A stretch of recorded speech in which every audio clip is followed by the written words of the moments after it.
Welcome back to the Life of Phys Podcast. I'm your host, Tyson Martin.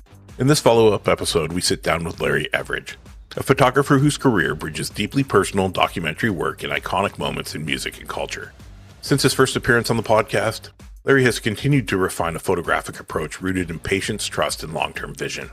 His work is known for its honesty and restraint, whether documenting everyday life or working closely with influential artists such as the Wu-Tang Clan, where access, respect, and storytelling responsibility are paramount. In this conversation, Larry reflects on what has evolved since we last spoke, creatively, professionally, and personally. We discuss photographing within cultural significant spaces, maintaining authenticity under pressure, sustaining long-term projects, and why meaningful work often comes from staying grounded rather than chasing visibility. This episode is ideal for photographers and creative interested in documentary photography, music and culture, long-term personal projects, or building a career that balances cultural relevance with personal integrity. If you're drawn to photography as a tool for documenting real moments, whether in everyday life or alongside legendary artists, this conversation offers a rare insight and perspective. Now let's get to the show.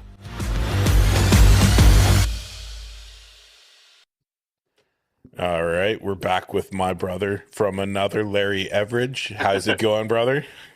Doing great. It's gloomy day, gloomy November day in November in New Orleans, but it's gloomy, but actually a great day. Can't complain. I woke up. Yes, sir. Any day we wake up above ground is a good day. Right. So, you were on the show last March, I guess. Yep. Lots has happened since that day. I don't even know where to begin. It's so hard to keep up. Yeah, I guess the first thing is I'm having a kid. Like, that's the most important thing. So happy for you guys. Having a son. Yeah. Actually, he's due the day after we recorded. Well, the day after the podcast went out last year. So it's like a full circle moment almost. Uncle Tyson's good for Larry's house, apparently.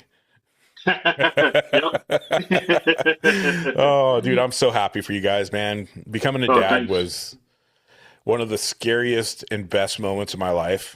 And I've done it numerous times since then. But like when my first son was born, there was just something, dude, like instant.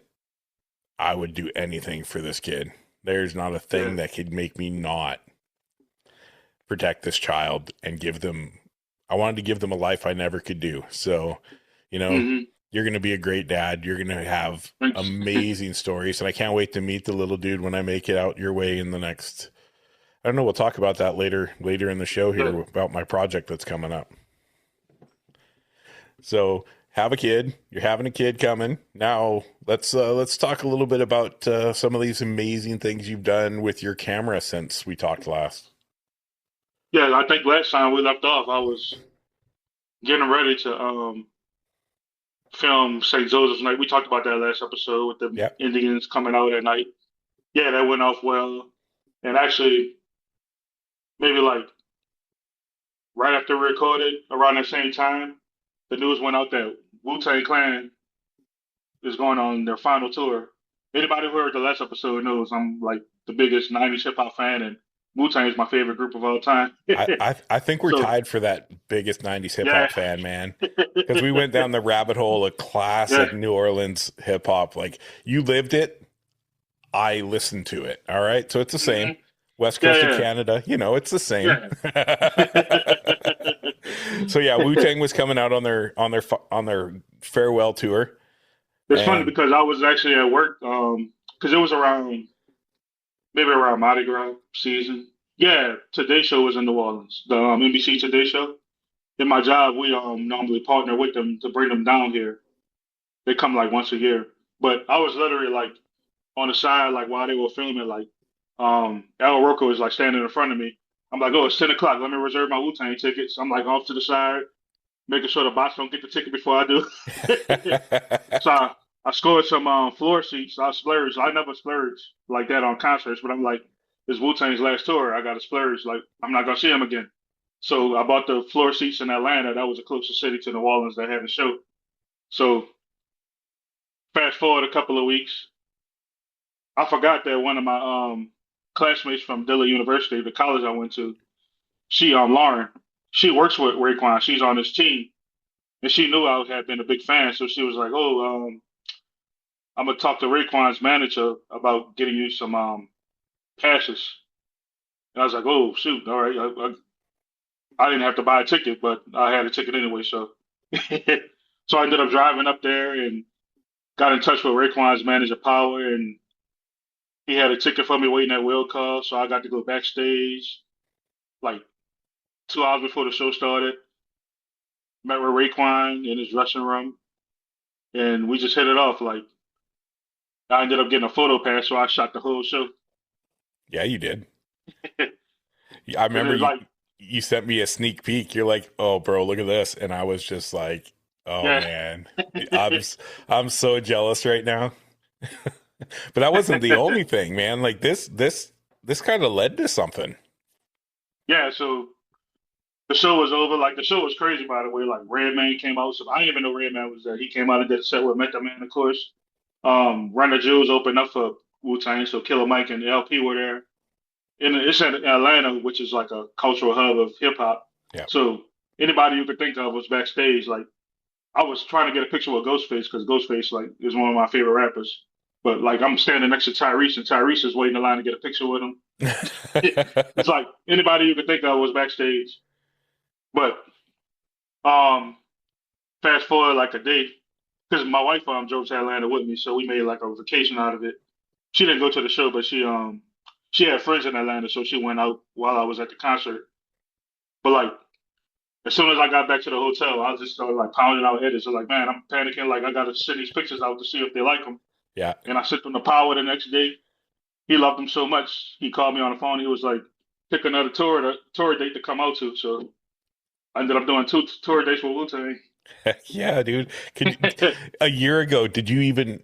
I mean, you have a viral video with Wu-Tang at New Orleans Jazz From Method Fest. Man, yep. Yeah, with And actually, Method Man. like, yeah, way back when Lauren, my friend from college, she ended up sending a video to Method Man, and he loved it. That's Back then when all of that yeah. happened. So, I mean, if you go back and listen to the first episode, we kind of go down a 90s hip hop road when we're chatting. Larry and I have lots in common between 90s hip hop, WWF wrestling. Like we got that history. And then he messages me and says, Wu-Tang told me to pick another tour date and they're gonna get me out, get me backstage and let me do my thing. And I was like the proud big brother. I was like calling anybody I knew into photography. I was like that loved hip hop, that was part of my life growing up. I'm like, dude, my homie is shooting Wu-Tang right now. Like, how cool is this? Like, So, what date did you choose again? I can't remember exactly what it was.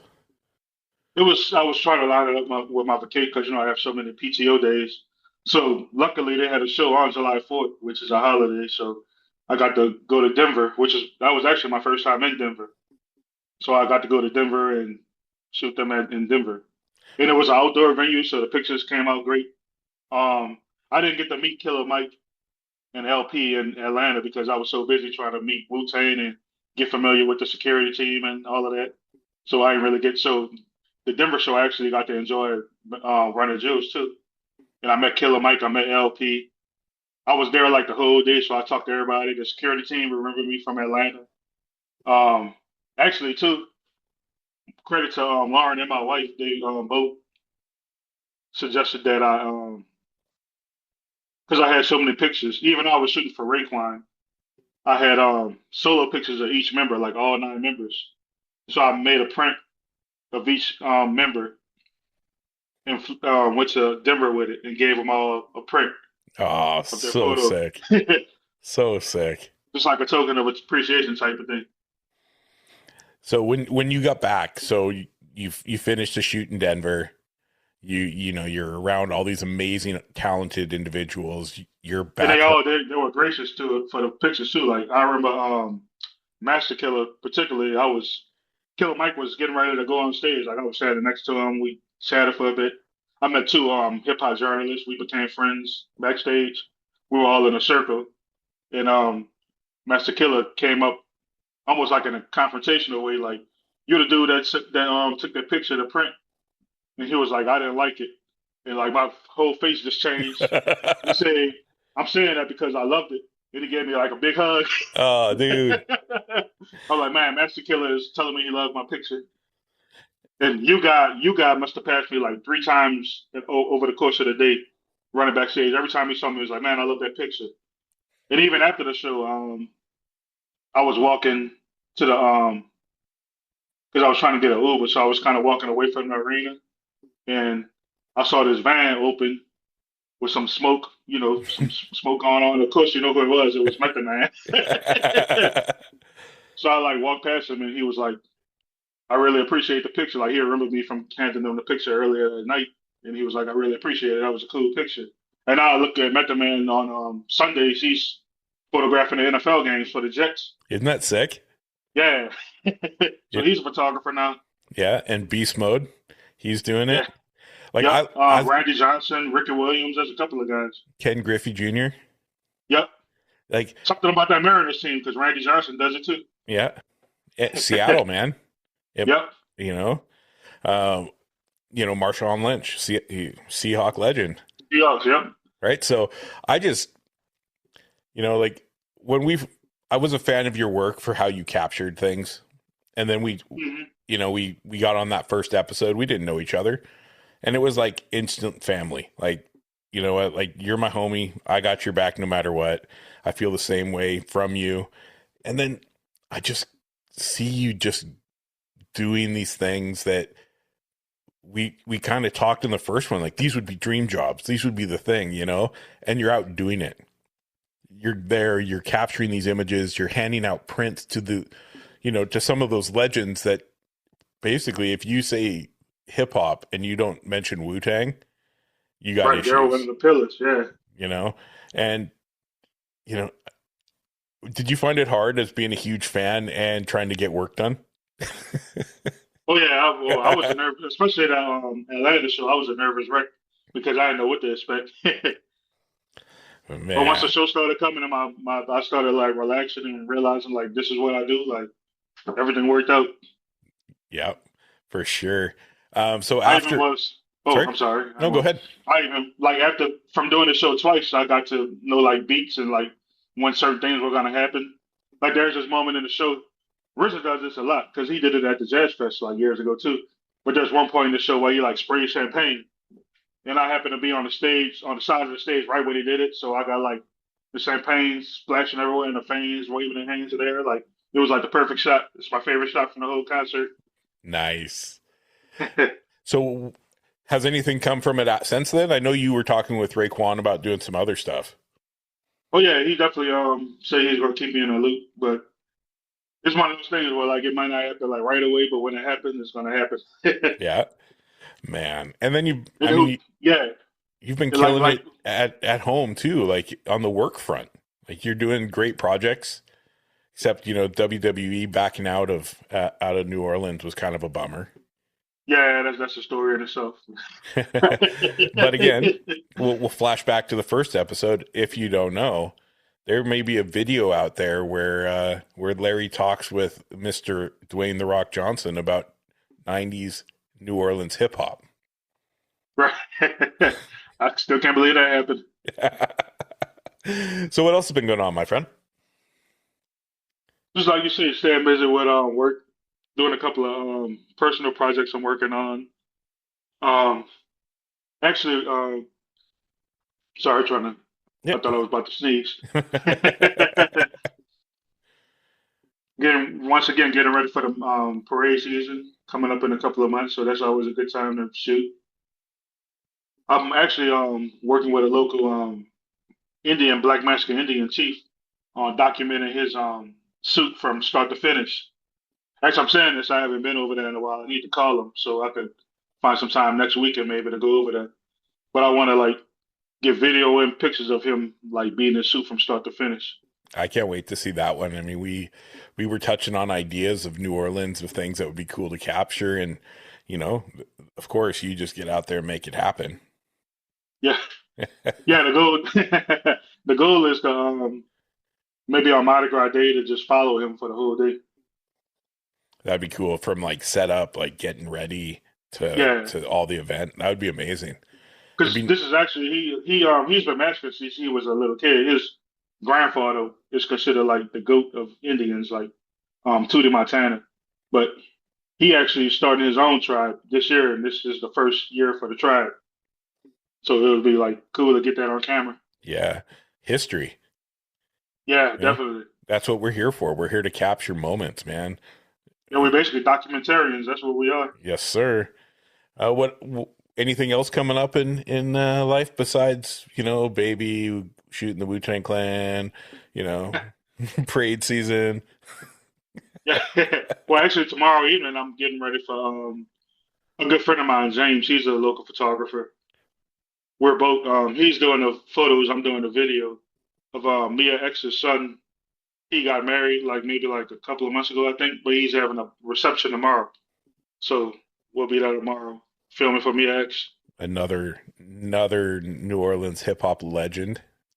Yeah, hip hop legend in general. Like people don't realize. Like I think there's a quote somewhere where Puff Daddy actually told Master P like once he heard Mia X, he had to go sign a woman rapper, and that's when he got Lil Kim.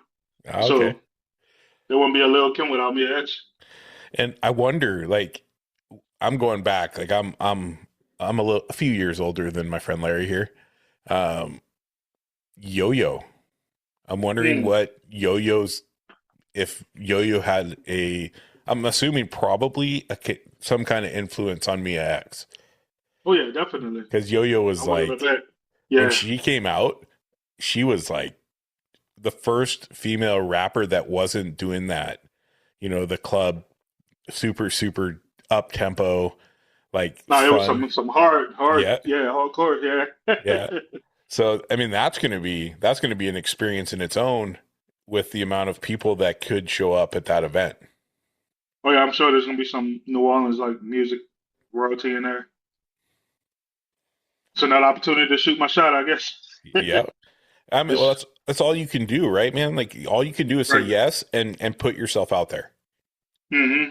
And this is all stuff that Larry and I went over in the first one is we just got to both say yes to opportunity, you know, Yep. and not we have skill sets. Let's just make it happen, man. Like no more waiting.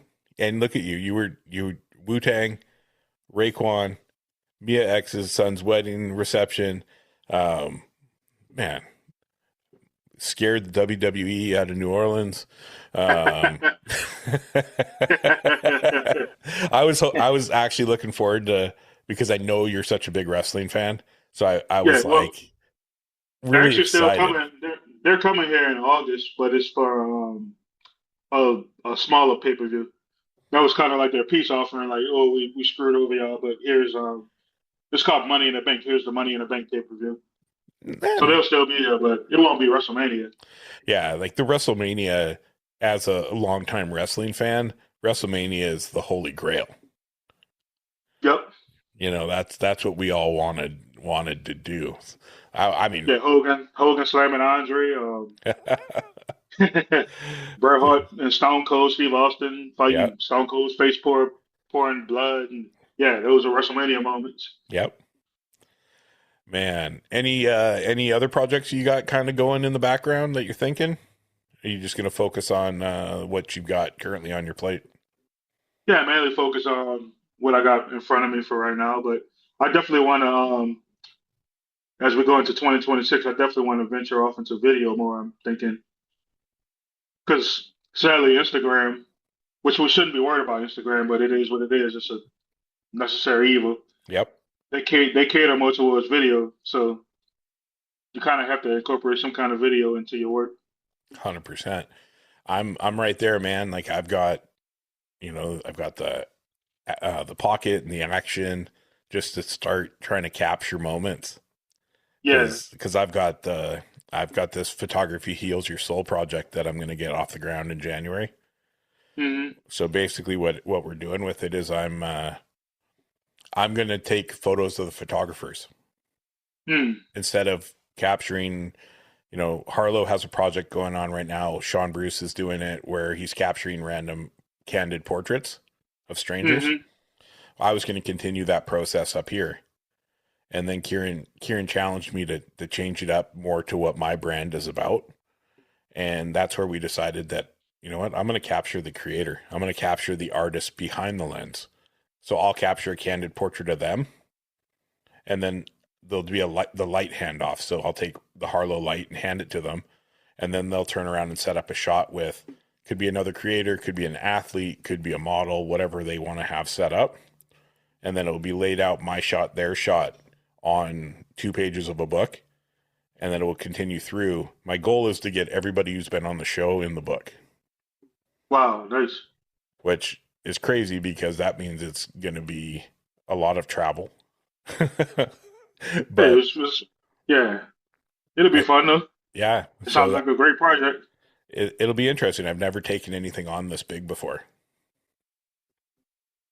Yeah, it sounds daunting and fun at the same time.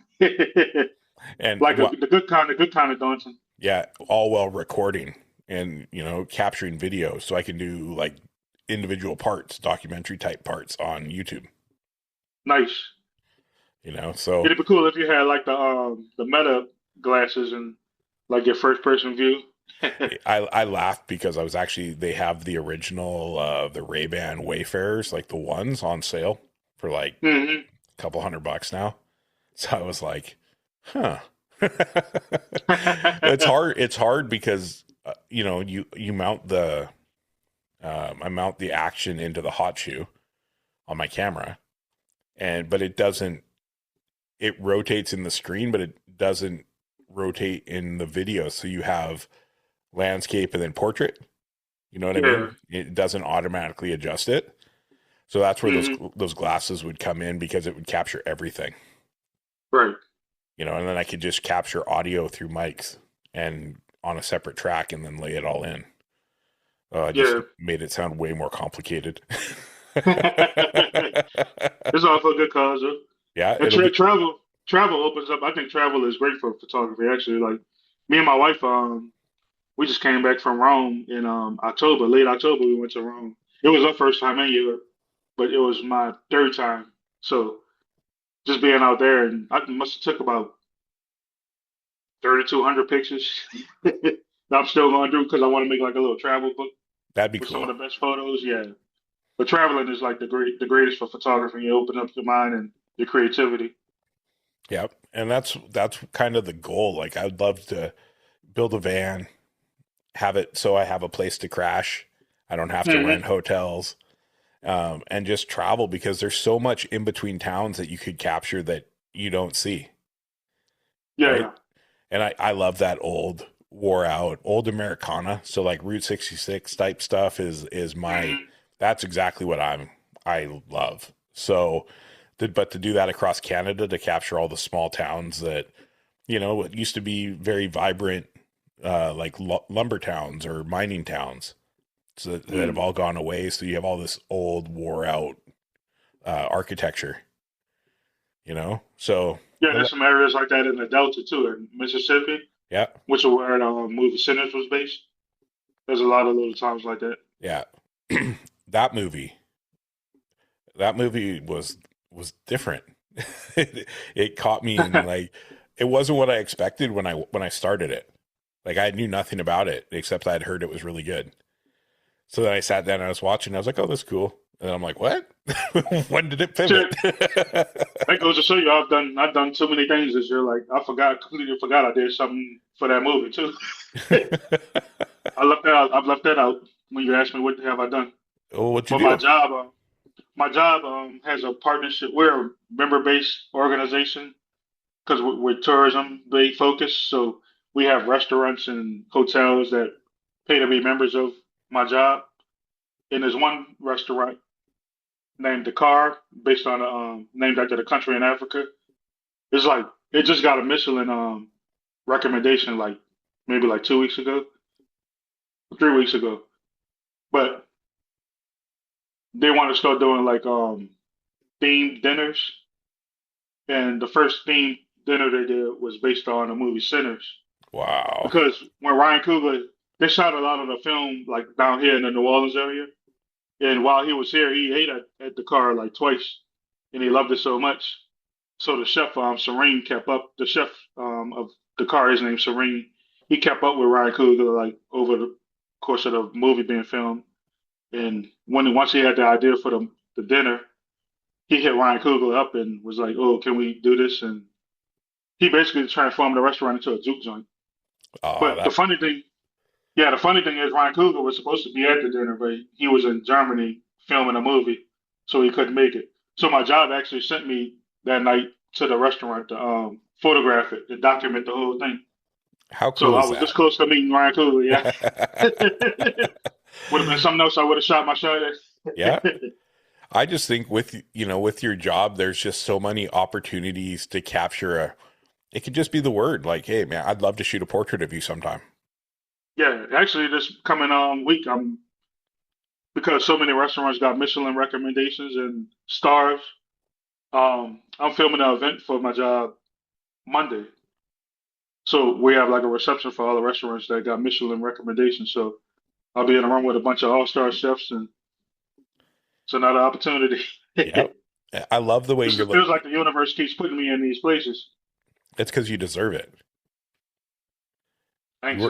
Dude, you work Yeah, I don't know what hard. I did. Thanks. And we have this talks. People that don't know, like Larry and I have had talks about being burnt out and like nothing's happening. Like what do I have to do to make things change? And it's always about being patient and and that's what having a friend like, if you have a good friend, reach out, let them know you're available, right? You Right. share when you're struggling because, we had this conversation probably 6, 7 months ago. And then all of a Mm-hmm. sudden, boom, everything just came because Yep, it's osmosis. Yep. you stayed positive, man. You stayed focused and you're being rewarded. Anything else you want to share as these follow-ups are only a half an hour. So anything you want to share with people? Well, let's just be on the lookout for hopefully this coming carnival season. I'll have some new images and video to go along with it for the project I was talking about earlier. And Amazing. the main thing now is just waiting on my son to be born. Life's going to That's the most change after important thing, that, yeah. dude. Yeah. You're going to be in it's such a different mindset. As soon as they're born, you can tell me if this is true. When my first was born, my life changed on that moment. Not the fact that I knew I had this life to raise and teach to be a good person, but it changed to the fact that myself and who I am is now crucial to this life that I just brought into the world. Hmm. And it changed. Any of my bad habits went out the window instantly. Yeah. And now it's all, now they're all older and they don't care about dad anymore. Bunch of jerks. I'm sure they do. Oh, they do. I just like to bug Yeah. them. I mean, my youngest son's 21. Wow. He can legally buy a beer in the United States of America. It's so weird to think, like now it's time for me to spend that time I need to spend on myself and work on projects like these. I just ordered the samples for my clothing. So we'll see how that goes. I actually need to buy a T-shirt now as you mentioned it. I forget. I need to. I'll let you Yeah. know. I'm actually doing a quality check on the shirts. Nice. I don't want, I know a lot of merch is just so cheap. Mhm. They use cheap quality, and I want this to be something that isn't going to go through the wash and you're going to lose print, or it shrinks Yeah. huge. And I also like, I get a lot of people going, hey, what's the biggest size you have?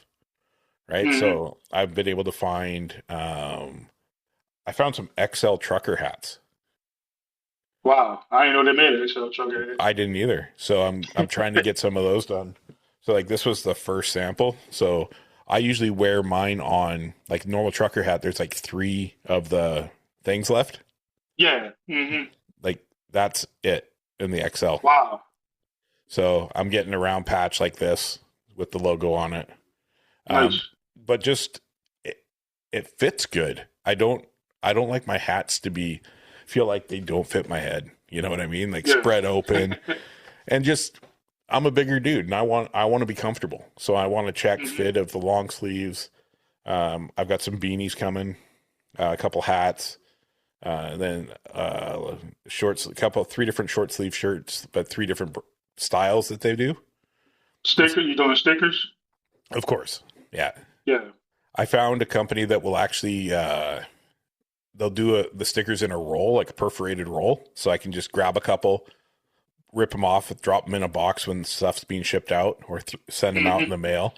And just trying to, I've got to figure out how to, have multiple revenue streams from what I'm doing to at least have some income for the amount of effort and time it takes.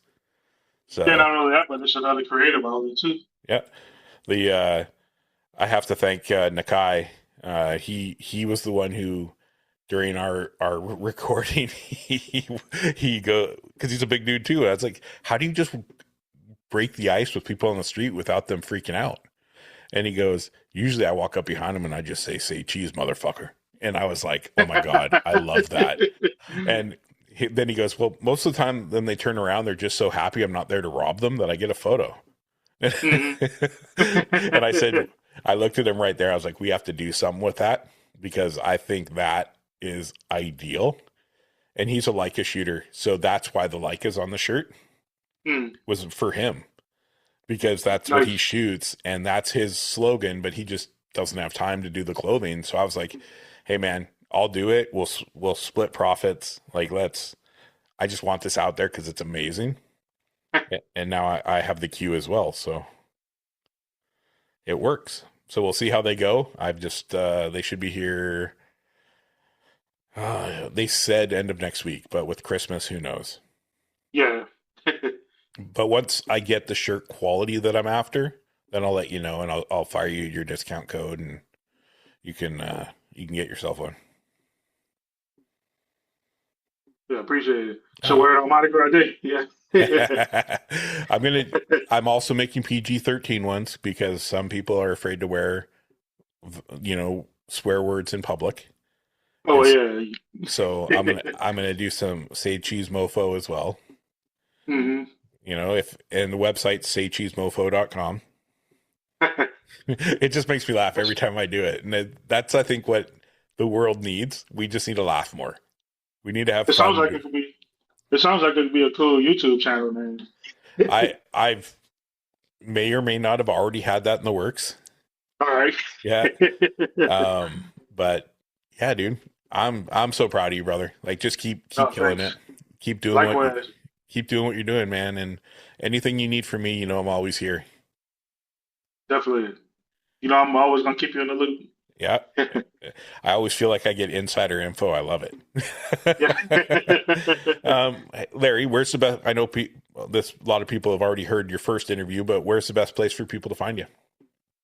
Instagram, Larry Everage. I always tell people to spell it is like beverage without the B in the front. No space in between. Perfect. Larry Everage. Yep.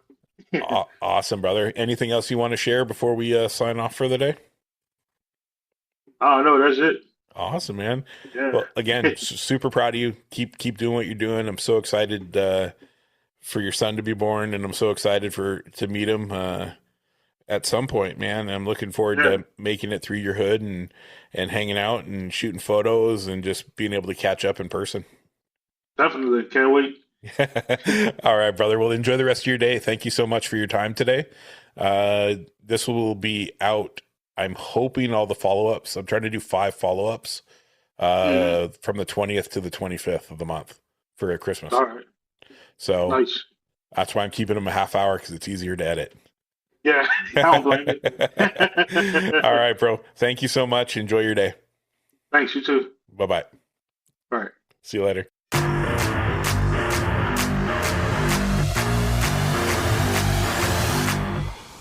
Thank you for tuning in to the Life of Phys Podcast.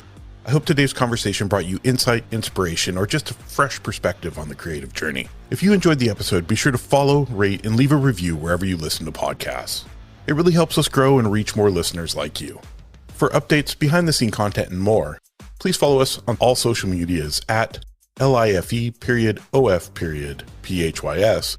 And don't forget to check out the show notes for links and resources from today's episode. Until next time, stay curious, stay creative, and keep living the life of creativity.